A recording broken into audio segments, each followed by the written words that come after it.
Nový akademický rok sa na Univerzite Konštantína Filozofa v Nitre niesol aj v duchu pripomienky 65. výročia vysokoškolského vzdelávania.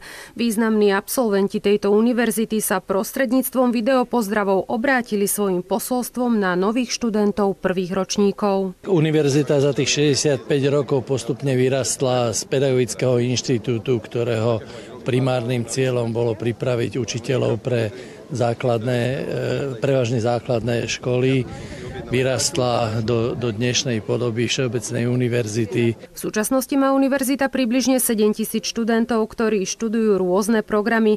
Medzi najobľúbenejšie patrí filozofia a filológia. Je tu veľká tradícia aj v oblasti učiteľstva a pedagogických vied. To je asi tá najväčšia ponuka. Z tejto skupiny študijných odborov máme aj najväčší počet uchádzačov. My si to veľmi vážime, pretože vieme, že v spoločnosti je naozaj malý počet učiteľov, ale tá naša ponuka a naozaj počet účastníkov a absolventov je, myslím si, že uspokojivý. Pri príležitosti otvorenia akademického roka sa na pôde univerzity udeľovali aj ocenenia. Cenu za celoživotné dielo medzi inými získala aj expertka v oblasti učiteľského vzdelávania, ktorá pôsobí na katedre pedagogiky Pedagogickej fakulty od roku 1979. Čo mňa stále uspokojuje, napriek tomu, že už som dôchodkyňa, že stále sú mladí ľudia, ktorí chcú robiť učiteľstvo, ktorí chcú sa venovať tej našej mladej generácii.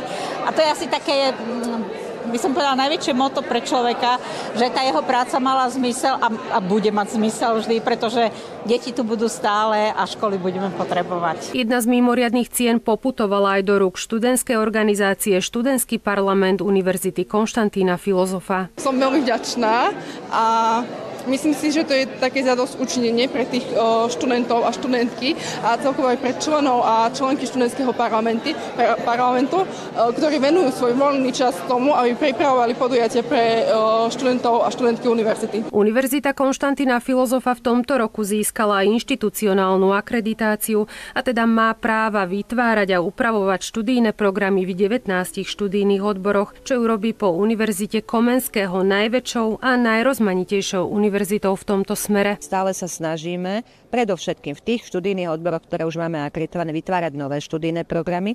Takouto novinkou je napríklad študijný program Digitálna ekonomia. Univerzita má záujem si udržať to svoje renomé, ktoré má na Slovensku. Chceme slúžiť v prvom rade študentom, aby na našej univerzite našli priestor na svoj vzdelanostný, osobnostný rast.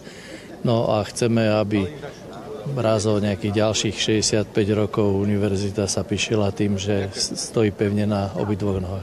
Miriam Poláková, televízia Nitrička.